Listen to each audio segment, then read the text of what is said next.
সকাল থেকে রাত পর্যন্ত জানপ্রাণ দিয়ে খাটছেন, অথচ মাস শেষে নিজে একজোড়া স্যান্ডেল আর একটা শাড়ি কিনতে গেলেও স্বামীর মুখের দিকে তাকিয়ে থাকতে হয়। এই জীবনটা কতদিন কাটাবেন?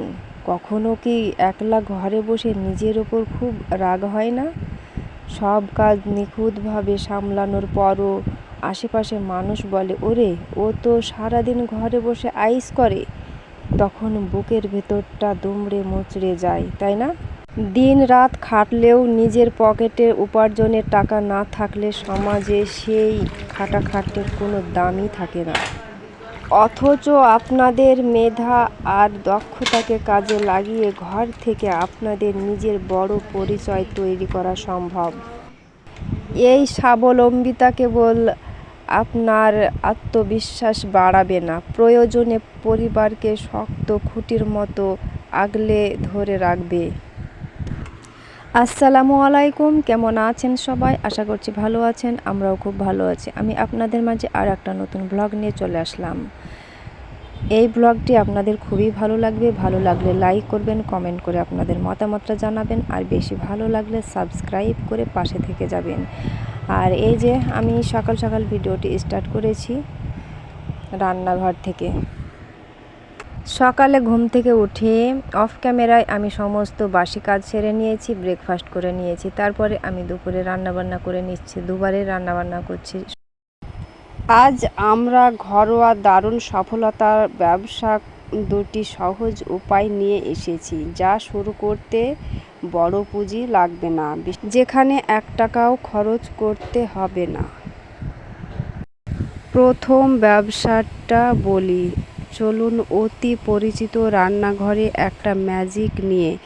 এই যে এখনকার সময়ে প্রায় প্রতিটি ঘরেই স্বামী স্ত্রী দুজনেই ব্যস্ত, চাকরি করছেন কিংবা নিজস্ব কাজে ছুটছেন, তাদের কাছে রান্নার সবচেয়ে বড় ঝামেলার কাজ কোনটা বলুন তো?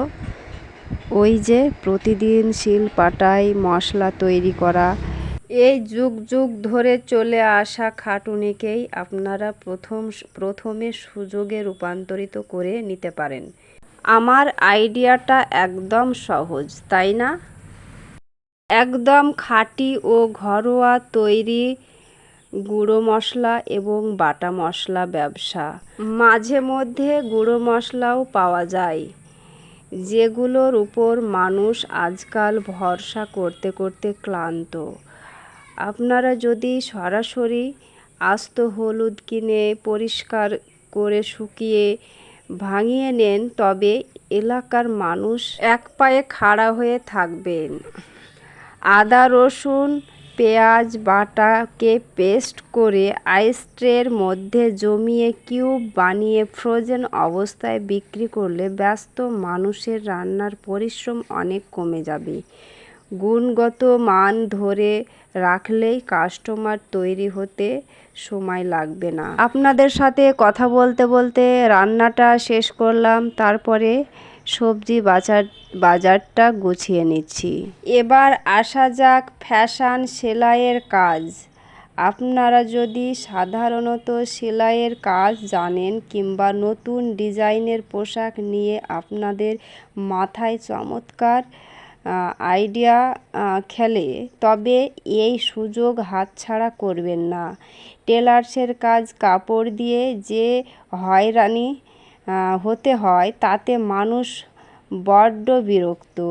আপনারা এই সুযোগে নিজের ড্রয়িং রুমকে একটা ছোটোখাটো ফ্যাশন বুটিক বানিয়ে তুলতে পারেন।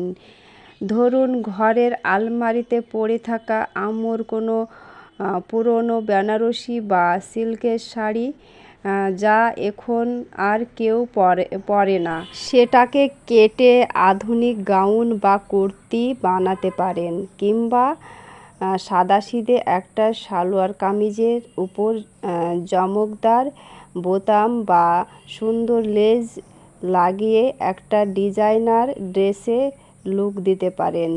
এলাকার মানুষ যখন জানবে আপনারা এত সুন্দর পোশাক তৈরি করতে পারেন, তাহলে তারা দর্জির ঝামেলা এড়িয়ে আপনাদের কাছে চলে আসবে। এইভাবে ঘরে বসেও লক্ষ লক্ষ টাকা ইনকাম করা যায়। আমার ভিডিওটি কেমন লাগলো কমেন্টের সাহায্যে জানাবেন।